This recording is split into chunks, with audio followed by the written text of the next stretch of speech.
It's Natasha Lara Lewis with Big Rock Organics, and welcome to week 10 of the CSA. We have a couple new things this week, so let's take a tour of the box and give you some ideas that can jumpstart your cooking. So one of the fun new things that you might not recognize is fennel. So it has a bulb, and then it has these tasty stalks, and it has this long ferny foliage that is also very edible. So you can use all the bits of fennel, and it is crunchy. You usually use this bottom part, thinly slice it. I have an amazing fennel, orange, and beet salad that I'm going to share with you that I just absolutely love. It's a great flavor combination. It's something you don't really think of. And fennel is just one of those, not often used. It's definitely got some roots in Italian cooking, but yeah, try it out. We don't do fennel all that often throughout the year, but it is a fun combo. It is also really, really good with arugula, and that's one of the reasons we're pairing it this week. So let's hop over here. We have some baby arugula, and this is probably going to grow by the day this week as fast as things are going. And we are very excited to be bringing some of the greens back again.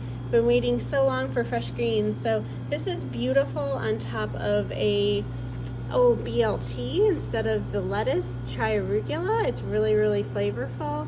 It's great on sandwiches because it is smaller. Definitely going to be like a special edition topping. It's great on pizza after you've cooked it. So just a really delicious, delicate green, and happy to bring that back. We've got some greens that will be starting here. Lettuce is about 2 inches tall or so, and we have a lot of weeding to do. This week has really kicked our butts with all the rain, so we're gonna have some weeding to do in these greens, but enjoy the beautiful, beautiful arugula. Very happy to have that coming back, and the fennel's a great pairing with that. So something else that's a little bit different, we have some celery, and still trying to figure out celery. I keep growing it every year. It always seems to stump me. So I will say the celery seems to be a little bit on the stronger flavor side.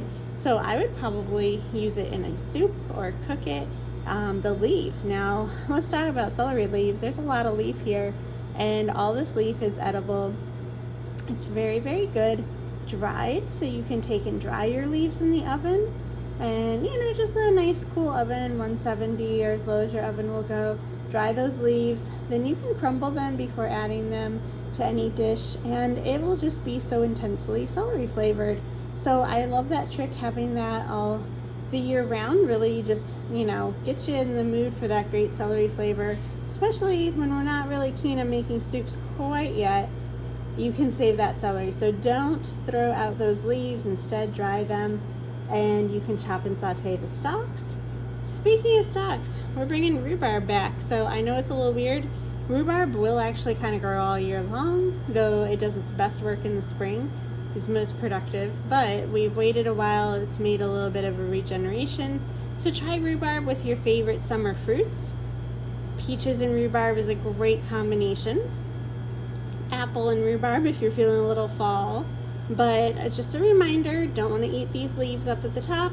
We keep them on there to keep a little bit of moisture. Rhubarb will last quite a while in the fridge as well, so if you're not feeling up to baking, also if you chop it and freeze it, you can use it anytime as well. So yeah, kind of fun. And there's a few people out there that are doing some savory things with rhubarb too, so I'll try to dig up a savory rhubarb recipe.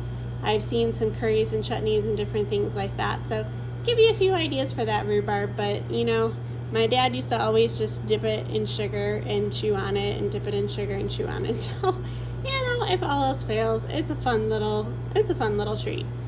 All right, we've got some oregano, and this is a great flavor profile with our other herb, which is lemon basil. So definitely thinking along the lines of something perhaps a little bit Greek flavored. But the oregano also dries well too, so that one you can take and just wash it and then dry it, but you can also use that fresh. So lots of flavor in that oregano. We have some bell peppers, and they're starting to ripen a little bit, so hopefully we'll see some color here in the next few weeks and get a little pop of that color, which always means the peppers sweeten up a bit. So yay for that. We have Anaheim or Poblano. This is an Anaheim. The Poblano is a dark color. So both of these are going to have just a little bit of friendly heat. I say friendly heat because it's not going to be so super spicy, but it is going to have a little bit of heat for you. So we are looking to have cilantro coming back and some hot peppers. So we're hoping for like a salsa theme next week. But that Anaheim and Poblano pepper are a nice, chop it up, add it to something. Not going to be super spicy, but is going to give you a little bit of a kick. All right, kohlrabi. Kohlrabi slaw. I love kohlrabi slaw. It is so great, and it's so much easier than doing, cabbage. It just works so nicely grating it up. It's so delicious with a little bit of apple, a little bit of raisin in there as well. A little bit of onion. These red long of tropea onions, we're going to keep on harvesting those and using them as a fresh onion. Just a reminder, if there's green tops, it means you probably want to refrigerate it. If they're dried tops, that means it can go in the pantry. But nice flavorful onions for you.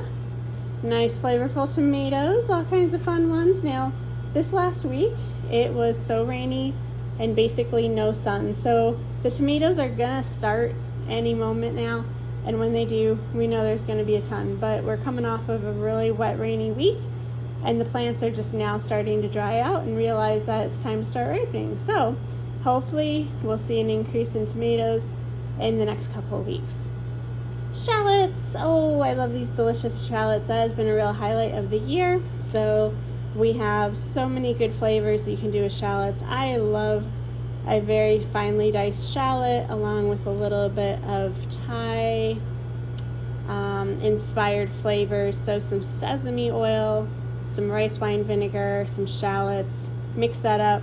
Toss that with your heirloom tomatoes, and that is a delicious dressing for just about any veggie combo.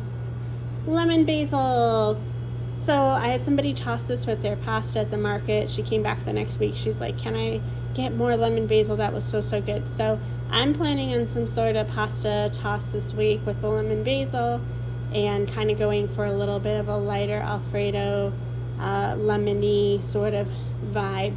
So very excited about that. It's delicious. It would also be delicious with the oregano over here. So think about that. I'll put some recipes in, maybe a dressing recipe. That sounds like a good idea. Or a marinade. I think it would make a great marinade as well. All right, the beans are exploding. So we gave you a lot of beans this week. So you can pickle them. I saw a cute little term for some quick pickles called crickles. Crickles, folks. I mean, is that not the cutest thing in the world? So green beans, purple beans, make a fun pickle. In fact, if you pickle the purple, they're probably not going to turn color. So think about pickles when all else fails. It's a great way to use different things. I just posted a recipe today for a Swiss chard stem pickle. Not really sure about it. I'd be curious to try it, see what it tastes like, but something interesting. And then last but not least, if you're pickling or fermenting, we've got these beautiful Napa cabbages, and this is a new crop, a new variety that I tried out, and they're pretty good size. So we were talking about doing wraps with these, and I think they would make a really awesome wrap for a nice, refreshing sandwich. You could also do like a cabbage roll as well with them, but yeah, these are just beautiful. So many things with Napa cabbage. It's one of my favorite cabbages. I don't think I could grow enough Napa, honestly. I love it so much, and it lasts a really long time in your fridge too.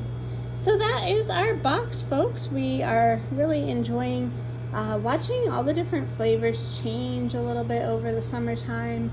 We have lots of fall crops that are planted, and we're looking forward to the different harvests. We've had a bit of a tough summer. We've had some flooding in our potatoes and in our squash. I'm not really sure quite where that's at this point, but we'll keep you updated as we work through all the season has to offer. It has definitely been a real whirlwind, so looking forward to some milder weather this week and a little less rain.